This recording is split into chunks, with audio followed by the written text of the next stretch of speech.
This podcast is sponsored by nobody. Hey dudes, this is Brooke Thies.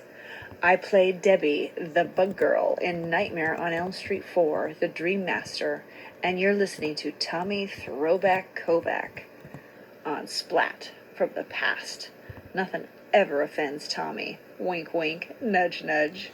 Hey dudes, welcome to Splat from the Past, the only 80s themed horror sci-fi show where things can get totally radical. Now today I will be welcoming Tori Hartman. She played Pam in the 1984 horror cult classic Silent Madness. She will be my third guest from it, and I am so excited. And she's now a psychic medium, and she writes books.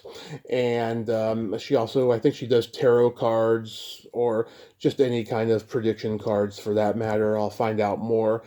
And it's going to be a great conversation today. I am just so looking forward to it. We were supposed to do this yesterday, but she had to reschedule, but we're going to do it today.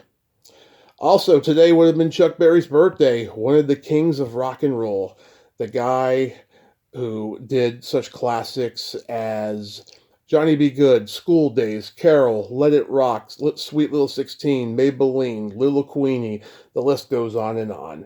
Happy birthday and rest in peace, Chuck Berry. Hail, hail, rock and roll. So yeah, here is my interview with Tori Hartman.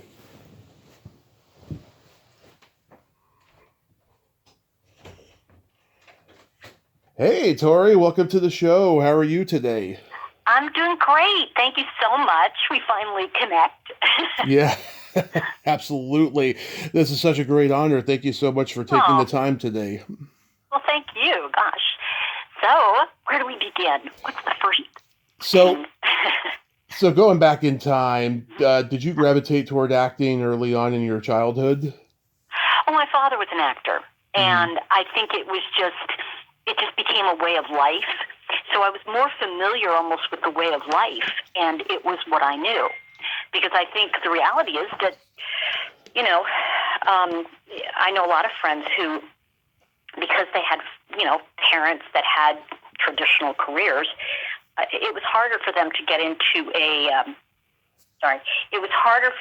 into any kind of performing arts. But for me, it was just kind of a natural step. So I think it's more that it was all I knew than it was, I'm going to do this. And it kind of became natural for me to move in that direction. Yeah. So did you do school plays and community theater and all that?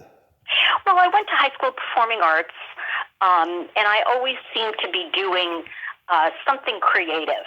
And I think that was a big thing. And then I went on to Carnegie Mellon. And, I think that what happened for me was I really loved the spoken word. And so that's where I want to say kind of moved into the writing aspect. I think the truth is it's kind of like we don't go too far from our touchstone. Right. How accurate was the movie Fame? Not very, but, there were a couple kids from my class, but I remember when what was it? Alan Parker, I think his name was, when I met with him, he said, you're not like a kid who goes to high school performing arts. And I looked at him and I said, I go to high school performing arts. So he kind of had an idea of what it should look like, and he created it from there. And I've got to tell you, I still think Irene Cara was fantastic. Oh, yeah. I think there were a lot of great performances in that. So, I don't know how much we can look at this in general and say, people take so many liberties, right? Right. With creative work that I think at the end of the day, you have to do your own research to find out if a story's true. Yeah, exactly. Did you have any classmates there that we would know?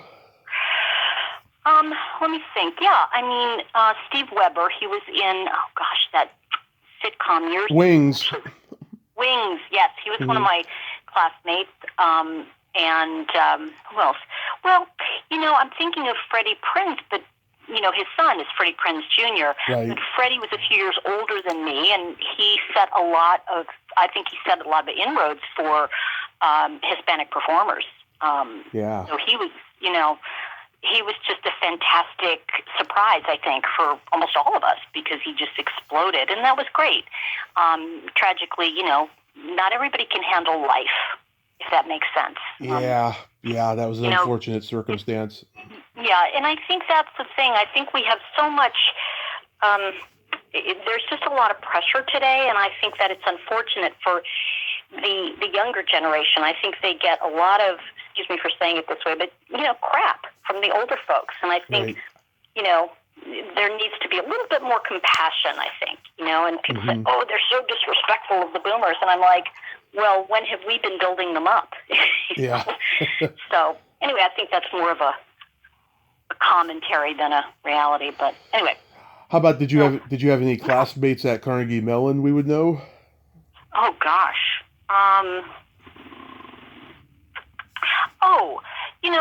I was just thinking, Irene Cara also, I did know. Mm-hmm. I'm trying to think. There's a few people, but I can't. Elizabeth Pena. Oh yeah, I loved her. She was fantastic. What a. Again, I think it's very hard to make these inroads, because you know what it is. Mm-hmm. A lot of performers go into it not understanding what it's like to have success.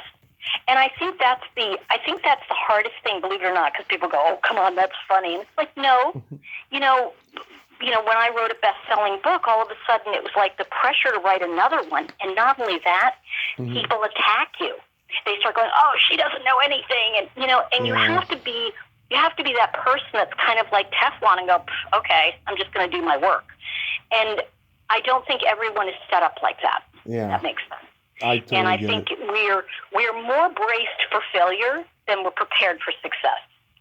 9 out of 10 times, those things that they say to young actors that are terrible, it's usually just fuel to get them pumped up to try harder. I have found over the years.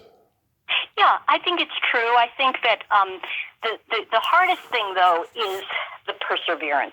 Mm-hmm. I'm being honest. I've said this to people. I've seen people who shouldn't have succeeded become incredibly successful, and people who should have been successful by all means couldn't get off the couch. And I think it really has to do with that burning feeling inside that you have something to say or something that's bigger than you. Because when it's done around, oh, I've got to do this, you will quit. But if it's done around, I don't have anywhere to go, this is my last resort, this is it, there's a different energy. And I think we could see that in the old movie Officer and a Gentleman, when, which is a bit of a cliche, but, he does turn around and say, he says, then leave. And he says, I've got nowhere to go.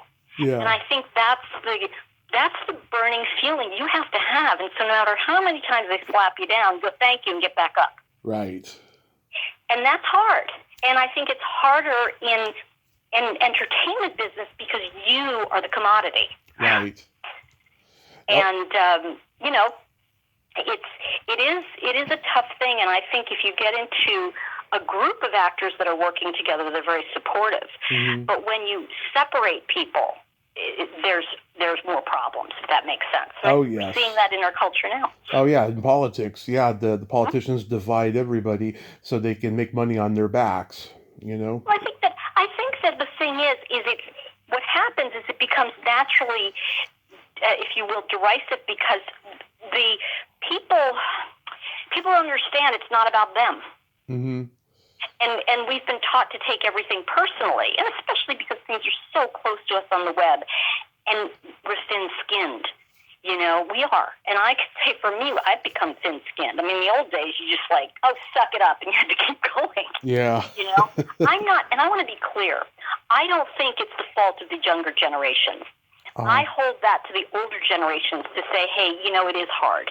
Yeah. And we're leaning on you too much, and it's hard, and I want to tell you that you are accomplishing a lot, even though, I feel that I'm leaning on you too much. I mean, taking responsibility, I feel, is really kind of the onus of those of us that are a little older.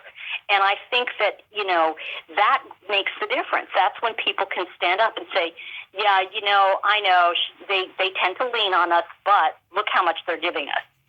And I think that's the difference is that, we're in this, I've got to look perfect, especially with the older people, Right. And I'm not dissing younger people because I think they're fantastic and I think they have a lot on their shoulders today. Mm-hmm. And I don't think we really prepared them to, not take things in. Like if you don't take things in, you don't have to work them out, right? So I think that if I had to say, the biggest thing is it's fun to be in movies. It's fun to do that. But you know what? I know people who didn't succeed because they can't stand 17-hour days. People don't realize how hard it is to, like in a horror film, to die again and again and again. And it sounds funny when I say it, but like that's hard work. And people are like, "Oh, I just want to." Yeah, but when you get to the set and you have to work, really work.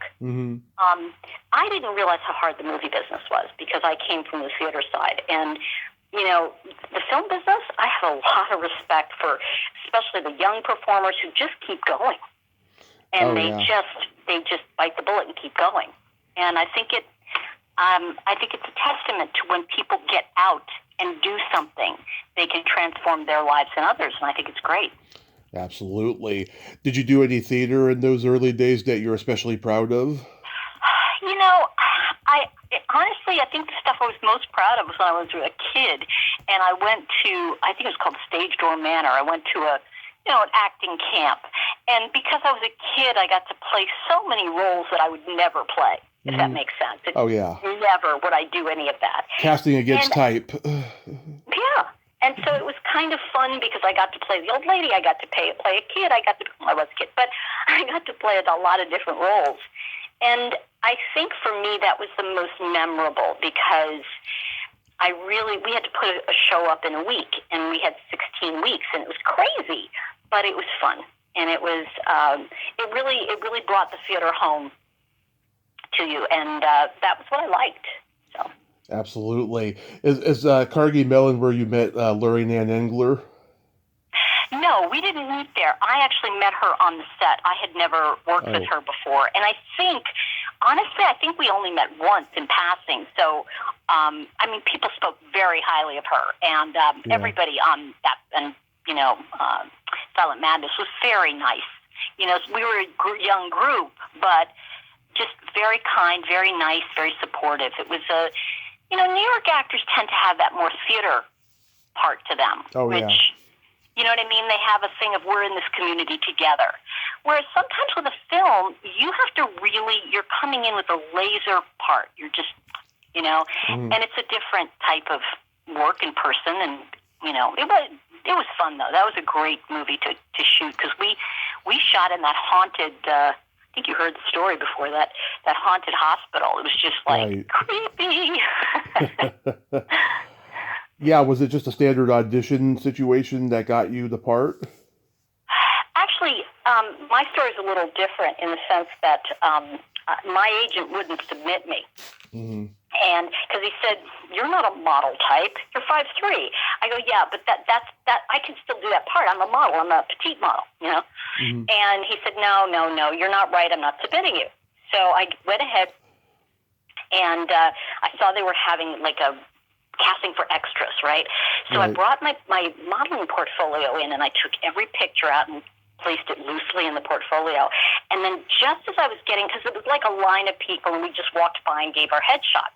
So just as I got up to the table, I tripped, quote unquote, and all of my modeling pictures, fell on the table. "Oh, I'm so sorry." And I was putting them back in the portfolio. And they were like, "Oh, wait a minute, is this you?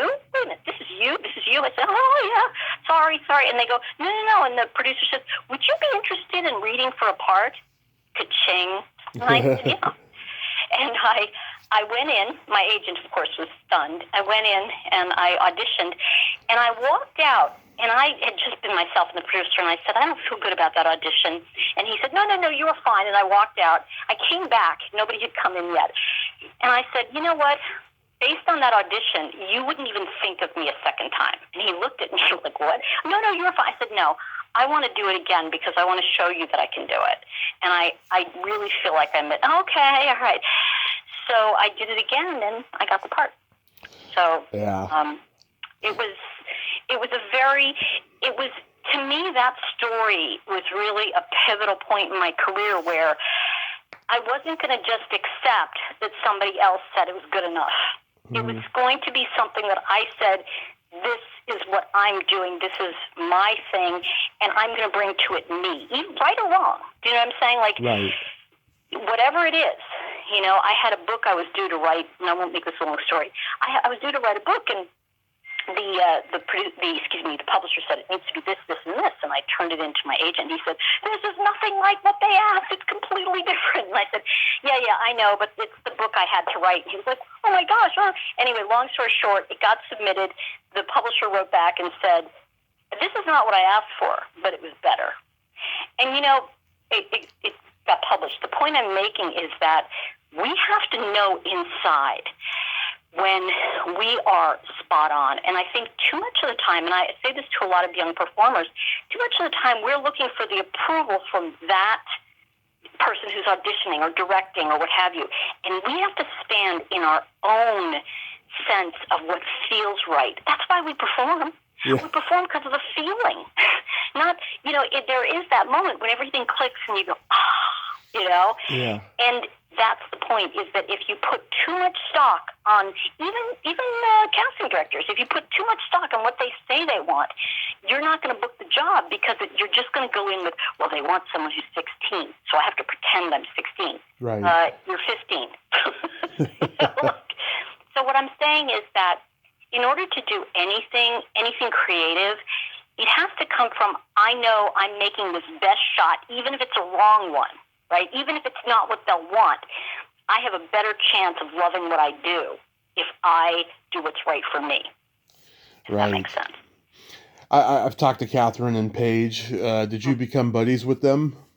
No, but I don't dislike them. I've just lived in other places. I mean, if I saw them, I'd be like, hey, you know.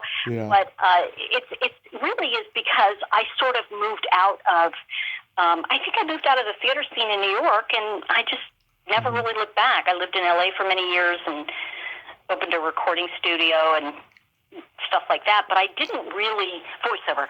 But I really didn't stay in touch with a lot of people that from that time. If that makes sense. I get it. Yeah, I was reading that Vivica Lindfors told all you girls to get naked on screen because she didn't think you all had a prayer of becoming stars. And Belinda Montgomery heard this and got angry. Is that true? I was not there to witness it. It was only hearsay to me because I wasn't in that moment. Mm-hmm. And I think part of that was because the part that I was cast in was supposed to have nudity. And I said, no, I'm not doing nudity in a B film. I was like, no. And so my agent negotiated it, and I didn't have any nudity. But I think, because that affected me in the sense that, oh, okay, well, whatever. But I know that she said something to that extent, and you know, I mean, Vivica was somebody that was old school, if that makes sense. She was someone that, you know, well, you obviously don't have talent, so at least go be in Playboy. You know, it's kind of like, lady, come on. She was jealous. Yeah, she was, you know, if you think of it like the old organ music in those scary Victorian mansions, and the woman coming down the stairs in a gown with long drapes and pointy fingernails, and you go, oh, Vivica, how are you? You know, like, yeah. She was an old school drama. Mm-hmm. She lived the drama life. And I think, you know, there was that one scene where I was standing on the stairs with her, and I was speaking to her, and she grabbed my face and pulled it to her, like to her shoulder, but my face away from the camera, right? So that she had the moment. And I saw what she did the first time. And the second time, when she tried to do that, I turned my head toward the camera and hugged her. And she caught on pretty quick that, you know, I wasn't gonna capitulate. I was gonna play a scene with somebody, and if you're in a scene with me, you're my equal. And you know, you can't play a scene any other way. You can't go, oh, I'm so glad to be on screen with you. You could say, hey, wow, it's a real honor, man. Thank you so much, and then get into the scene. But the minute you give, it's kind of like they say power, but the minute you give away your own, as they say, power, I call it creativity, the scene's over anyway. Yeah. Because you're bringing nothing to it. Yeah, Vivica, I mean, she had a great career in the States in the later years. Phenomenal. She was in The Sure Thing and Creep Show, and she did a great episode of Life Goes On that she won an Emmy for, where she's a dancing teacher who's She was wonderful. she's talking to herself in her younger years and watching herself dance. It was just a great performance. Yeah, and it should be noted, Shelley Winters and Anne Bancroft turned down the role. I knew Shelley Winters did, but I didn't know Anne Bancroft. Yeah. Boy, what a great actress she was. Oh, one of the best. Yeah. And Vivica was a talent. I'm not going to say she wasn't. I think what happened is, as a younger person, sometimes she really felt that we didn't pay our dues, and so she was in her own way trying to bring us into the fold. But she was a little, listen, every actor's crazy. I don't care what you say. Yeah. In a good way. We're just, I want to say, just different. We're very different because we see the world differently. Right. I'm not saying we see it the correct way. We just see it differently, And I think that's a big part of it. Nobody really gives us that opportunity to understand that, we see the world differently. That doesn't mean it's right or wrong. It just means that our narrow window is how we see it. But I think the really good actors just are people that listen. They don't talk. I mean, I remember so many times sitting with very successful people, and they were just quieter. Mm-hmm. Oh, yeah. They wanted to observe you. Yeah, you wonder where that comes from, and then you see them on screen, and they can't stop talking, Mm-hmm. And that's the thing that's so fascinating, isn't it? It's like, wow, But I think Vivica was one of that dying breed, if you will. Mm-hmm. The grand dame is the way to put it, Right. And I think we always lose something when we lose a generation. I think so. I love it when Paige lifts up her shirt and Vivica walks in all mortified and she calls her a whore. That's brilliant. That plot. Oh, God. Yeah, Paige was I don't know what she's doing now, but she was a very bold performer, and I liked that about her, and everybody respected her. She's doing Broadway. She teaches acting. She's still in it. She's wonderful. Yeah, this plot line was so anti-facts of life in many ways that these girls are in this college boarding house with the old lady there. Yeah, it was like during that time. And the director, Simon Newturn, what was he like as a director? I think I don't even know if he's alive anymore, but, Simon was the kind of guy that you imagine having, one of those old, I want to say spectacles, the glasses on one eye and a cane and a cup of coffee all the time. He was very, again, that esoteric kind of person that would just say, okay, do it like this. And then he'd turn around and go, oh, no, do this, And I kind of liked that. I liked how he would just change a direction. And even listening to people, he really listened to his performers, too. Oh, because if someone said, I really think this is a better moment, and, and he'd, okay.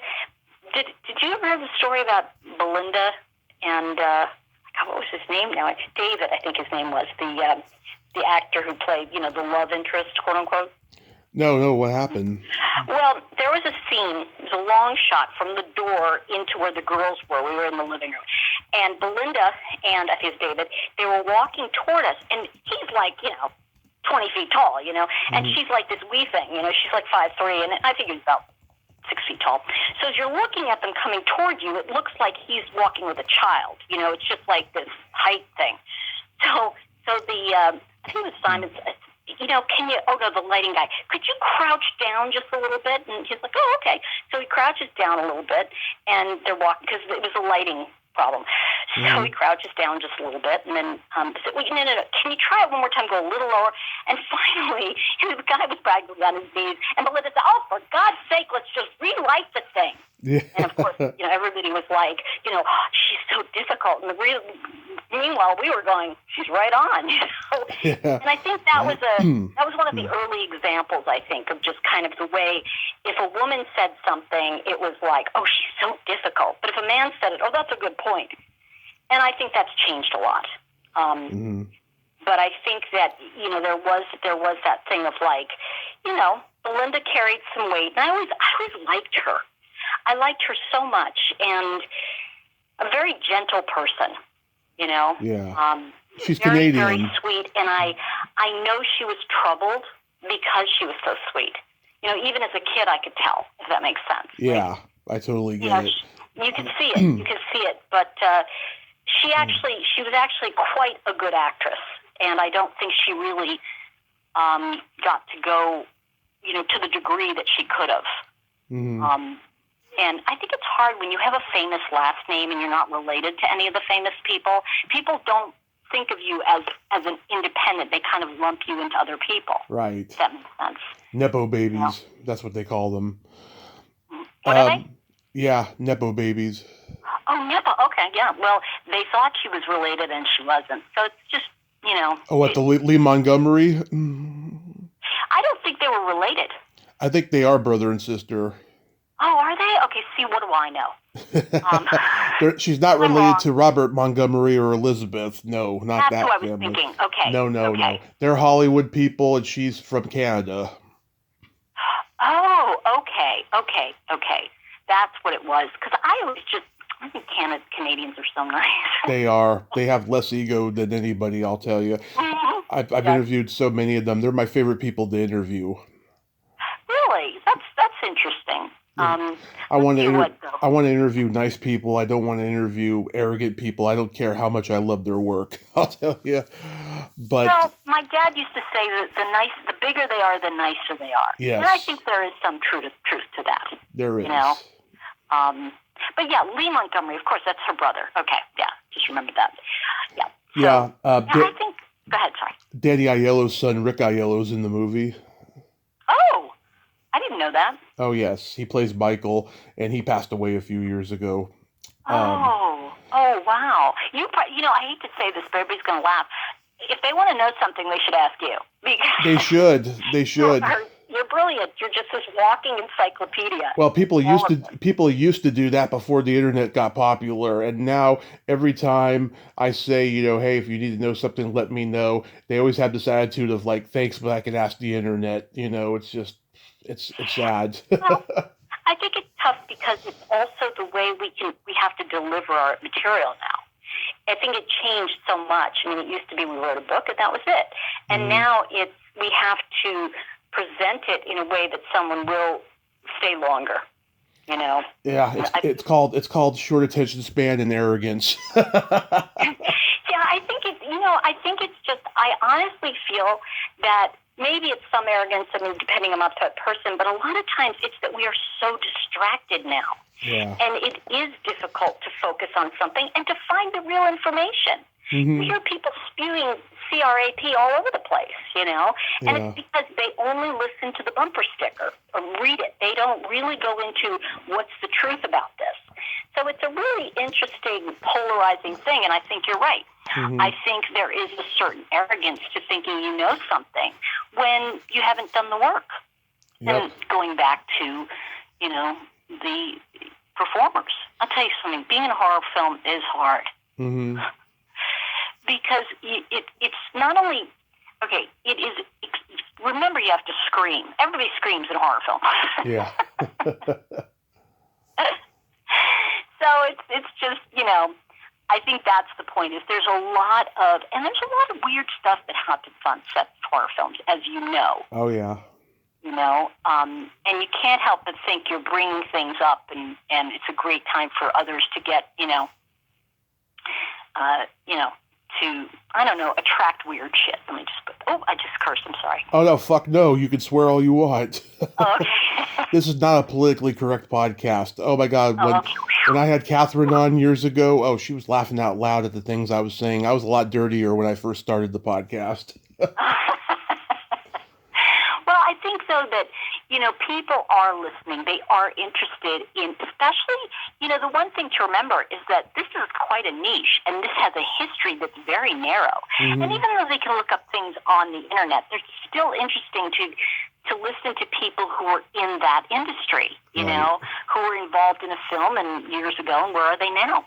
I know. And I also think, anime is huge. I mean, I have a friend who's like, all of these freaking anime things. And he does a ton of interviews, and people still want to hear from the voice behind the voice or the people behind the scenes, because there's nothing more real than bringing something to life that you've been interested in. Exactly. Tell me about your death scene. Did you have to be upside down for a long time? Yes, I did. And the funny thing is, believe it or not, I trained for that for weeks and weeks and weeks.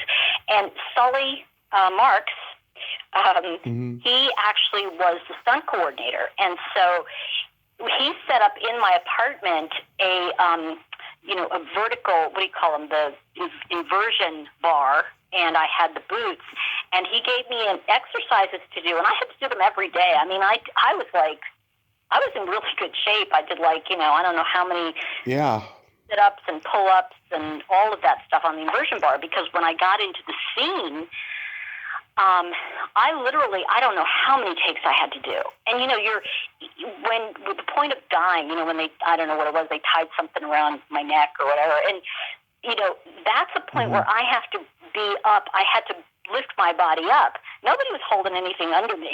So I had to lift my body up almost to, I would say, 90 degrees, maybe a little lower, but I had to stay there for that shot. So there were moments that were like, okay, I'm going to die now, but it was still hard because you're never ready for, a 90-minute upside down situation. I mean, even though I was training every day, I think the best thing is I didn't die in life, but being on the inversion bar. But it was tough. It was tough. Were those your workout clothes? Yes, actually they were. Isn't that funny? I think everything I wore in the film was mine, and that was an old Jane Fonda outfit. This was like right at the height of the fitness craze with Olivia Newton-John physical and stuff. Yeah, Yep. you looked really cute, I have to say, in it. In those days, it was like everybody wore that stuff. Everybody had a headband. I didn't even know why we had headbands. It was just like, as if... It was trendy. I don't know. It was trendy. It was more important that we looked good, I guess. But I think the biggest thing that I can say, the biggest takeaway from that is that, we were in great shape those days, but it's also that the food portions were smaller. Yeah. That's true. But guess what? We can eat cleaner today. We didn't have Whole Foods. Yeah, pretty much. But Katie was really into eating healthy. She was really amazing that way. Yeah. And a very, very talented young lady. She was really something. She disrespected me. We were supposed to do an interview 2 years ago, and she got offended by the dirty memes I post on social media, and she called me a misogynist in so many words, and then she said that I was too ignorant to understand where she was coming from, and then after a few exchanged words, she blocked me, and I was nice. I wasn't rude. I was very stern and strict in defending myself and all of that. I just thought that was so uncalled for. Yeah, listen, Katie she had a tough time, I think, and at some point she did the same thing to me, and I don't remember why, and I just kind of went, okay. I wasn't angry at her. It was just that we were both kind of semi-raised by our fathers, Yeah. And I just think she would be someone today that takes stuff too far. Yes. I agree. And I think I admire her for her career. I admired what she's done, and good for her. But I'm not, I don't have anything against her. I just think she's a good talent. She's made good of her life. And I think she just has a very strict way of, you cannot be this way. And it's like, well, okay, people are different than you, though. Yeah, I can't stand it when people don't like it when people agree with them. That's just the worst. When they don't agree with them? Yeah, they just, judge them and say horrible things about them, Well, and I think what happens, again, I think that in the years ago, before, obviously, internet, I know it's hard to believe for some people, but before we had the internet, if somebody said something, it came back to you through the friend train. Yes. 5 people would hear it, and then somebody say, so and so said this about you, and you had to deal with it because you saw so and so. They were in your circle. Now you can basically really get all your anger out. Nobody's going to therapy; they just rage at other people. Yeah. Because there's no need to work on yourself in that way. Because what happens is, the arrogance that you talk about is the arrogance of like, well, I'm very highly evolved now. Yeah. Yeah, but nobody talks to you. You're alone. The only real way to know if you're spiritually involved or evolved is to be able to be kind to people in your sphere. And I think it's very hard to do nowadays. And I'm not blaming anybody because believe me, I get up in my cups too. I get a little pissed. But, Mm-hmm. I think that when I say this, I think everyone, it's so easy to take offense. And it's a lot harder to kind of come from the place of, why do you think that? And not ask that question to set someone up. I'm an open book. I will talk about why my beliefs are my beliefs, and I just can't stand it when people just, don't ask questions and judge, Well, but I think the problem is there are people also who ask questions and judge. And in some ways, I think that's the bigger problem. Well, there's that too. Yes, I do agree with that. Yeah. Because they bait you. They want, well, why do you think that? And you tell them, and then they try to shame you for it. Yes, I agree. A lot of times somebody will say, well, why do you think that way? And my response is that a real question or is it a reason to explain how you think I'm wrong? Mm-hmm. Yeah. Because it really comes down to, hey, something, I think we've gotten so addicted to being able to say whatever the hell we want on the internet, we've forgotten how to relate to other people. Exactly. I mean, look at frenemies. The hell is that? In the old days, you just sat down, you didn't like somebody, you still told them to shut the F up, and you moved on. Yeah. I mean, but now you could tell 1 million people someone's personal belief. What? Yeah. It's. I think there's an invasiveness that is not that. I think there's a great line from The Great Gatsby that said, "I love large parties. They're so intimate." Yes. And it's like, I think that was of the time. You could get lost in that big crowd, but small groups, you don't get lost. You can't be anonymous. Everybody knows what you're thinking and doing. So I think that's the difference now. Exactly. And that's where the language changes, too. If you watch some of those old, even some of the horror movies from the 50s or 60s, and you could see, hey, I'll drop a dime on you. Yeah. What does that mean? We only had payphones then. You dropped a dime in the payphone. Yeah. And I think knowing the language and how it's evolved is fascinating. Mm-hmm. The issue is, though, that most people have decided before you even start that it's not interesting to them. Yeah. I know. I had a friend, my best friend, he died in a car crash a couple months before mine. He was like that. I would try to talk to him about stuff and he would cut me off and say, I don't want to hear it. I'm like, what? You don't even know what I'm going to say. He's like, no, but I've heard it before. I know exactly what you're saying. And I think that's the thing, too. And it's a funny thing about life because I had a friend, sometimes you can tell when someone's going to die young, too, because they're usually really cool people, but there's some kind of emptiness around them. Right. Something that you feel is incomplete. And you don't know what it is because, I had someone I thought was very near and dear to me, my friend Abby, and I found out recently she died 1.5 years ago. Now, I don't know what killed her. I have no way of knowing, but right. At least now. The point I'm making is that I look back and I realize there was always something elusive about her. Mm-hmm. And I think that kind of elusive quality is the same thing that we see when people are depressed, not attached, because we don't know how to relate anymore.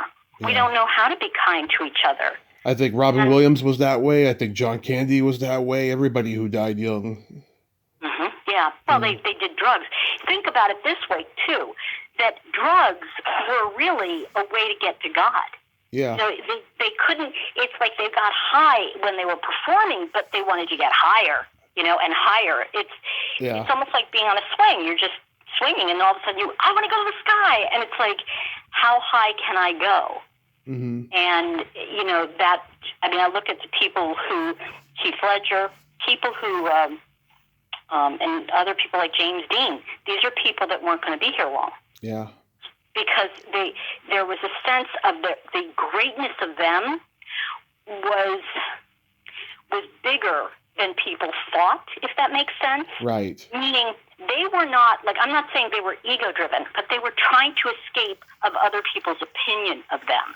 Mm-hmm. And get into what they thought about themselves, but the noise was too loud, and they had to try to shut it down. And then there's people who stayed that were also exactly like that, but then you find out later they were frauds. They stole from people. It's crazy how that works. I think the thing is that we always know in a way. I say this to people too. It's like, because I'll have people call me, "Oh, I can't believe this happened," and I'm like, "But didn't you kind of know something was off?" And they're like, "Yeah, I did." Yeah. And we kind of know when people are going to screw us over, if that makes sense. We kind of go, "Oh, here we go," And I don't mean that as that everybody knows, or I certainly don't mean it regarding murder or anything like that. I'm talking about when we're fooled out of something. Right. And it's often because we're too hasty to get things off our plate or finish them, rather than really doing that research. And right. I think that's the biggest thing, is we think someone else can do the research for us. Right. And that's where you get into real trouble. Oh, the fun begins. So when Silent Madness was done, did you guys have like a screening or anything? Yeah, I think we did. I vaguely remember it. We did have a screening, and I remember we had an after party. Mm-hmm. And I'm trying to think. Yeah, we did, because I went with my boyfriend at the time, and and we went, and it was kind of fun. We talked to people, and I really liked the group, and I liked the crew. They were all very, very special people, and I think that what was interesting is seeing how many years later that people have had good lives, for the most part. And I think that's, when you do something early in your life and it's really, I want to say, meaningful to you at the time, it's always nice when you can look back later and say, there were some good people there. Oh, yeah. And, I'm trying to think. He was Don. He was one of the gaffers. Mm-hmm. And he and I became very good friends. And, ultimately, he called me when my father was dying, and he said, "Oh, I'm going to come see you. I'm going to come see Alec, before he dies." I said, "Okay." Yeah. And so he said, "I'm going to be there tomorrow at this time." Well, he didn't show up. Mm-hmm. And he called me 2 days later, and he said, "Oh, I'm going to come today." And I said, "Well, my father just died." Don McLeod? Yes. I know Don. I love Don. Don was just a great guy. Oh, wait, this is not the Don McLeod I'm thinking of, but yeah, I know another Don McLeod who was in The Howling and stuff. But no, he wasn't an actor. He was below the line. He was, like I said, a lighting guy. Fed up lighting guy. That's a great way to say it. Yep. But yeah, he was a good person. I just kind of like, after that happened, it wasn't like I wouldn't have ended the friendship. I just was hurt, and he never reached out, and I never did. So. Oh, that's unfortunate. Sidney Lassick plays the sheriff in the movie, and I didn't think he was that convincing as the sheriff, because he's such a nice guy. The way he comes off in One Flew Over the Cuckoo's Nest and Carrie and all these movies, he's always these wimpy kind of characters. I don't know how he got casted, but that was interesting casting, Well, I think the reality is that it was still a SAG film. It was one of the first, actually, the SAG low budget, contracts. Mm-hmm. And so those had just really been introduced at that time. And then over the years, SAG became more and more and more difficult to work with. Mm-hmm. I had a studio. I was trying to get,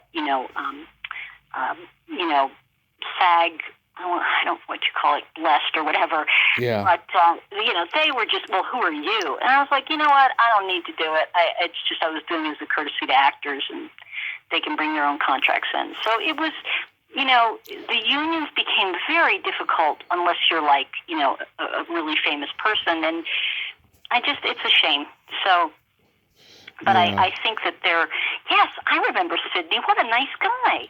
Yeah, very, very, very funny guy, very memorable character actor. Now, we all know how inaccurate IMDb is, but did you do any other movies or TV shows leading up to your near-death experience that you had?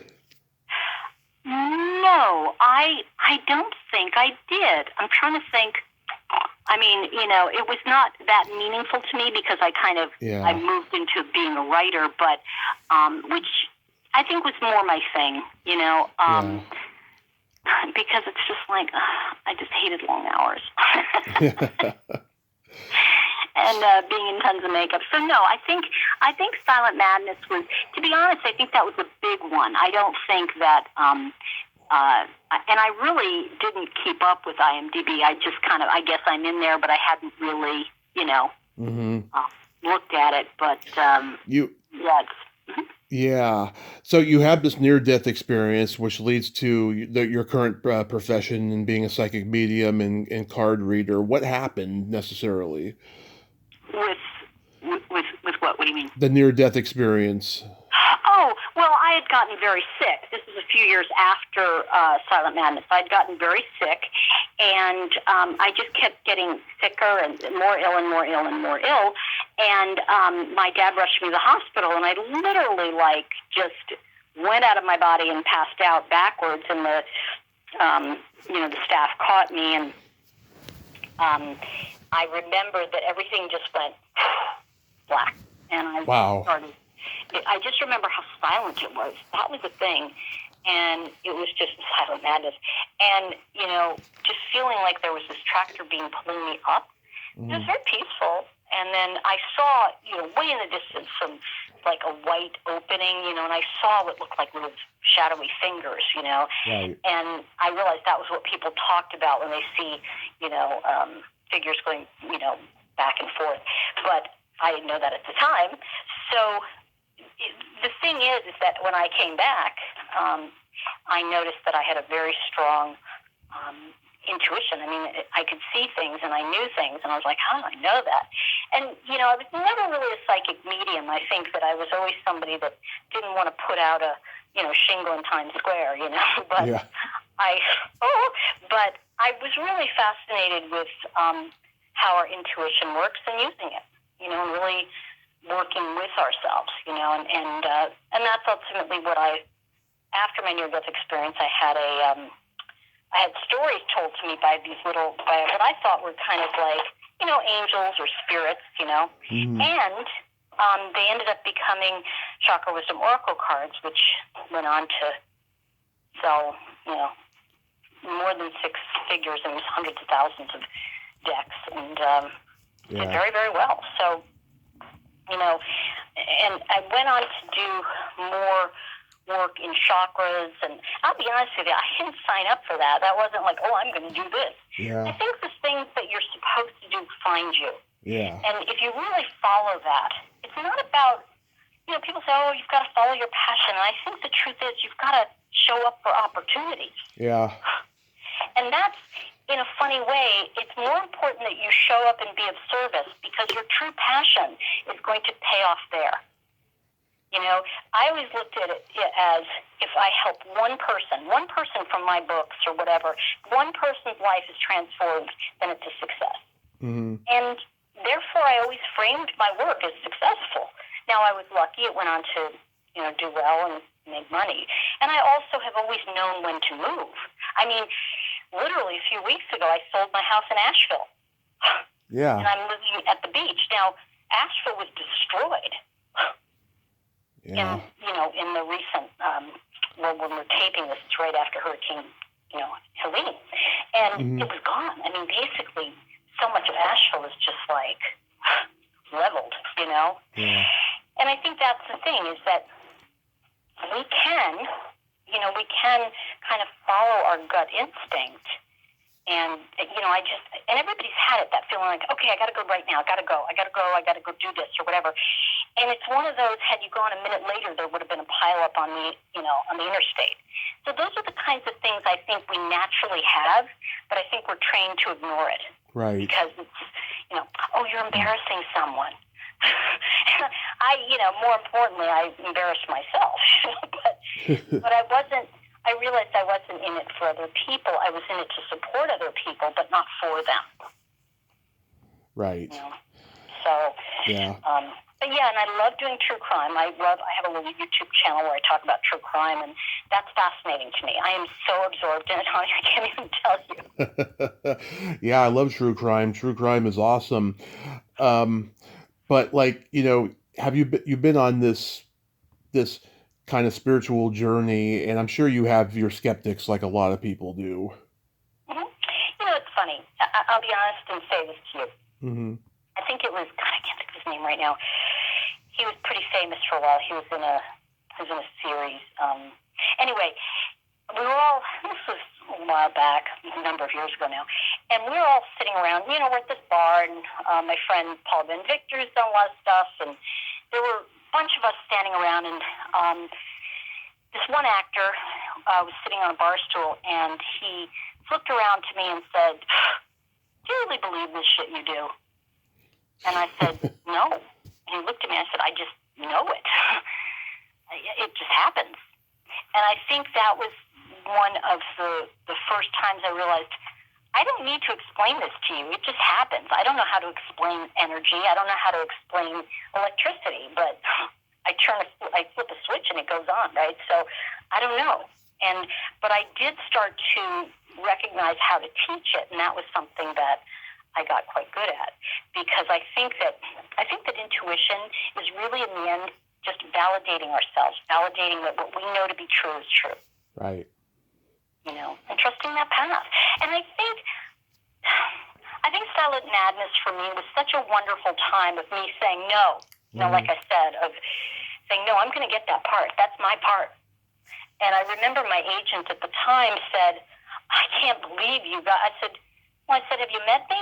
And I remember the same thing happened with another book deal, and my agent said, "Well, you're not going to sell that book." And I looked at him, I said, "Sorry, have you met me?" And he goes, "Oh, that's right, you'll sell it." Sure enough, I did. But the thing is, it's because when you have that internal knowing, you just know it. I know, as I say this, it's sounds so esoteric, but it's really true. Everybody has that sense. Like, if you talk to a woman about, having a baby, she'll say, "Oh, I knew the minute I was pregnant. I knew. Right. It's like, how'd you know? They know. And I think that's the thing, is that when you get to a point that you don't need to explain yourself to anyone, they go, "Oh, how could you do that?" Well, you know what? If you have to ask me in that tone, you're not going to get it anyway, so why would I discuss it with you? If someone comes to something with curiosity, and I think that's what I liked about Raul Julia and, Pacino, but more Raul Julia, and he was a Puerto Rican actor. Oh, yeah. He was amazing, and he came to PA, came to Performing Arts, and he spoke to us. Mm-hmm. And I still remember, he had a thick Puerto Rican accent, he said. And, he spoke beautiful diction. And he was like, "I worked every day cleaning up my diction."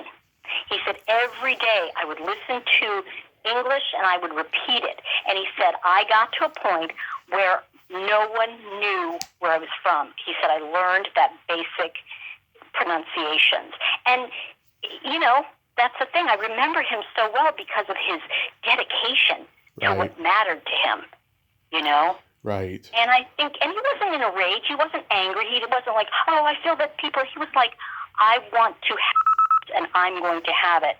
And, people now say, "Oh, that's selfish," or "This is selfish." And it's like, there's nothing selfish about knowing that you're here for a reason, and there's something you need to do for yourself to make that happen.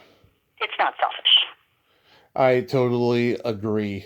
I don't know if you read my bio, but I had a car crash and 30-day coma back in 2015. And I'm a guy who believes everything happens for a reason. I'm not religious, but I'm very spiritual. A month before the crash, my friend took me to this church group of his, and I met this kid. He was like in his early 20s or something, and he gave me some spiritual predictions that were so uncanny. He gave my friend some predictions, and my friend excused himself and went to go cry in the bathroom. It was so powerful. And the predictions he gave me was that he said that I was going to be, I had just lost a job as a security guard, and he told me I was going to be a security guard in a prison, which ended up not happening.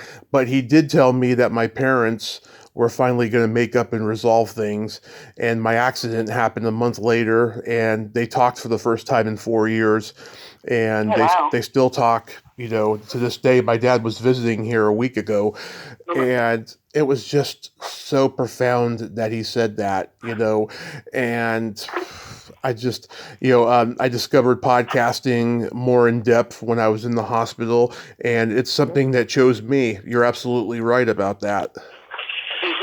Yeah, because we don't know, how something horrible that happens to us can actually save other lives or transform people. Because look at your parents; they recognized what was most important in their life. Right. And that's a powerful thing, because I think that we forget that. We forget to be those people that set the priorities that are most important. Absolutely. So you've written how many books? 11? Me? Yeah. Let's see, 5 that have been published. Yeah, okay, 5. there's some inaccuracy on Amazon or wherever. I got the notion you wrote 11. So you still enjoy writing? Are you going to write another one? Oh, yeah. I mean, I think that, having just gone through a big move and, all the things that have, that have changed and transformed, I think also really kind of losing Asheville. That was, because I was there for 8 years. Mm-hmm. That was very traumatic too, I mean, I wasn't there, when it happened, but it's just something where how many people suffered, and it's just, you kind of learn and how useless our federal government is. Oh yeah. And you realize that the only thing that's helpful are the people you that are around you. Mm-hmm. And you start to appreciate people more, is what I'm trying to say, because you start to realize that we are mostly good. Mm-hmm. My dad used to say that there's only 5 bad people, and they just travel around a lot. That's a good quote. I like that. Yeah, that was my dad. There's only 5 of them. Well, wow. But it has been so delightful to finally speak to you. It really has. And yes, and real quick, we got to play my secret silly game. This is a series of silly slumber party questions. It's no win or lose. It's just pure fun. And how the game works is I ask you the question, you answer it, and then you ask me that exact same question, and I answer it. And feel free to comment on the answers because they might be funny. Okay. Tori, are you ticklish? Yes. Are you ticklish? Oh, yes. If you tickle me without warning, though, I might hit you in the groin. Oh, I hate being tickled. It's like, all I can say is that if you tickle me, I know you hate me. That's not true. We love you. I just hate being tickled. But go ahead, so. I like tickle pleasure, so I don't like the torture. Is your belly button an innie or an outie? Innie. Is your belly button innie or outie? It is also an innie. Mm-hmm. What color are your toenails painted? They're not. What color are your toenails painted? 4 of them are orange and 1 is black for Halloween. Oh, cool. Yeah. I've always liked to go elaborate. Always. I've been painting my toe. I haven't done them yet, but yeah. I've been painting my toenails since I was 13. Oh, fun. What would you say is your best personality trait? That I am very intuitive, and I can really see to what's going on in an uncanny way and support you in finding your own answer. Love that. And what's your best personality trait? Being that I'm a Gemini, I have empathy and I have no filter. Well, of course not. Geminis just say it as it is. Yes, we do. If you could have anything named after you, what would it be? What would it be? Oh, it would be a center, a creative center. It would be a creative center where people could come and take all kinds of creative classes. So, Nice. And if you had something named after you, what would it be? A vibrator. Why did I know that was coming? Okay. Yeah. Oh, gosh. And finally, my favorite question, is there a stinky smell that just makes you gag? Let me think. Oh, yeah. Stink bugs. I didn't even know what they were till I moved to the South.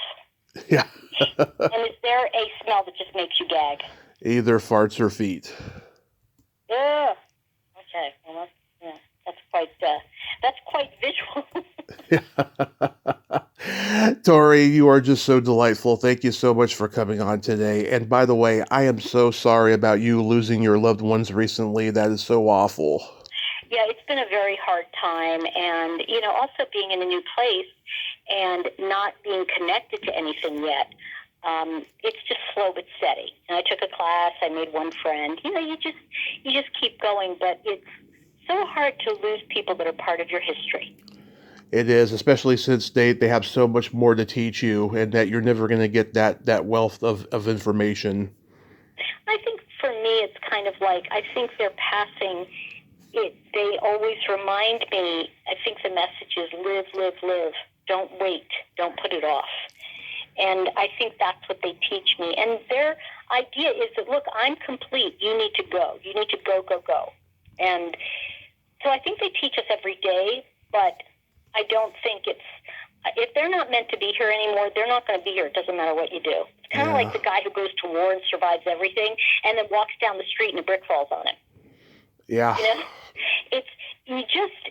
That's the thing I've learned. It can happen any moment. So just be as present as you can be. And that's not easy. We all zone out. So anyway, Absolutely. That is my Sermon on the Mount on the couch. Tori, you have yourself a happy holiday season and be safe out there. Too. Yeah, be safe out there. And thank you for all you do, because I think it's really a passion for you, and I enjoy being around that. So thank you. Thank you so much. Bye-bye. All right. Bye-bye. Well, there you have it. Tori Hartman. Ain't she a sweetheart? Oh my God, what a conversation that was. She is just so passionate and so spiritual, and I could listen to her for hours. She was so fantastic. What a great talk we had today. I really like that one, and, telling her that information I told her about, the guy who was giving me those spiritual predictions, I think she could get a sense of what I've been through, where I come from and stuff. And it was just so wonderful to hear her. Well, until next time, this is Tommy Throwback Kovac saying, there's no shame in living in the past because the present sucks. Later, dudes.